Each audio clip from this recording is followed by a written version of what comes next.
Welcome to my channel. आज हम chicken के रेशमी कबाब बनाएंगे। और ये हमने कीमा 500 ग्राम लिया है और लहसुन अदरक और हरी मिर्च का पेस्ट हमने 2 टेबल स्पून और दो टेबल स्पून और मिर्चें जितनी आप हरी मिर्च इस्तेमाल करना चाहते हैं उतनी कर लें। White paper half tea spoon, नमक 1 टीस्पून और हाफ टी स्पून कुटी हुई मिर्चें और गरम मसाला हाफ टी स्पून। और अब हमने जो प्याज सुरखी हुई थी वो 2 टेबल स्पून डालेंगे। हम ये डाल रहे हैं और अब इसमें इसको मिक्स करेंगे, अच्छी तरह मिक्स कर लेंगे। मिक्स करके इसमें हमने सिरका 2 टीस्पून डाला था ताकि गल जाए अंदर से अच्छी तरह। चाहे तो गोश्त के कच्चे पपीता भी डाल सकते हैं आप, पाउडर उसका।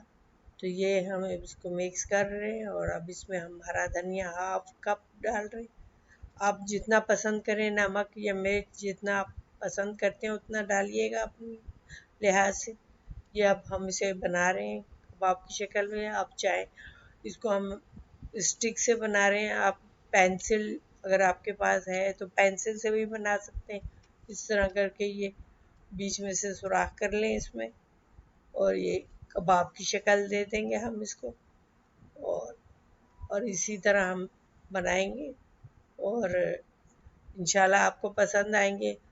आप चाहें तो इन्हें राइस के साथ खाएं या फिर नान के साथ या रोगनी नान के साथ या पराठे के साथ। बच्चों को आमतौर पर रोगनी पसंद होता है, वो पराठे के साथ खाना पसंद करते हैं।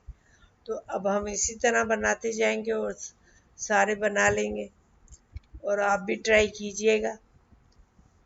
और रायते के साथ या इमली की चटनी के साथ भी पेश कर सकते हैं, हम मेहमानों को भी खिला सकते हैं।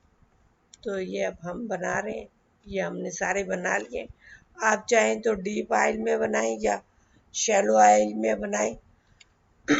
हम जो है वो शैलो ऑयल में बनाएंगे और लो मीडियम पे बनाएंगे ताकि ये अंदर से भी अच्छी तरह गल जाए। तो अब हमने ऑयल डाल लिया है, थोड़ा सा गर्म हो गया है और अब हम इसमें डालते जाएंगे,